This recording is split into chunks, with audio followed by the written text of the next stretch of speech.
మొదటిది, కుక్క తనకు భోజనం పెట్టిన వారిని దైవంగా భావిస్తుంది కాబట్టి మనిషి వడ్డించింది ప్రసాదంగా తిని తృప్తిగా దీవిస్తుంది. రెండవది, శునకం కాలభైరవుని రూపం కాబట్టి శునకాన్ని ప్రసన్నం చేసుకునే వారికి శని ప్రభావం తక్కువగా ఉంటుంది. 3, కుక్కకు పెట్టిన ఒక్క ముద్ద వల్ల మనుషులు ఇంటికి, పంటకి, పిల్లలకి అన్నిటికీ కాపలా కాస్తూ నమ్మకంగా ఉంటుంది.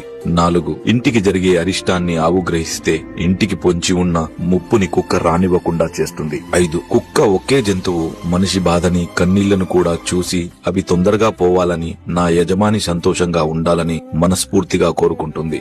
6, ఇంట్లో వాళ్ళు బయటికి వెళ్లేటప్పుడు బాధపడుతూ తిరిగి వచ్చాక ఎంతో సంతోషపడే ఏకైక జంతువు కుక్క మాత్రమే. 7, ప్రాణం పోసిన కన్నపుల్లలు పట్టించుకోకపోయినా పట్టెడు అన్నం పెట్టిన యజమాని కోసం ప్రాణాలైనా ఇవ్వడానికి సిద్ధపడుతుంది. 8, చివరగా కుక్క ఏడ్చిన ఊరు, ఎద్దు ఏడ్చిన వ్యవసాయం, ఆడది ఏడ్చిన ఇల్లు ఎప్పటికీ నిలవదని ఊరికే అనలేదు శునకమా అన్న విషయాలు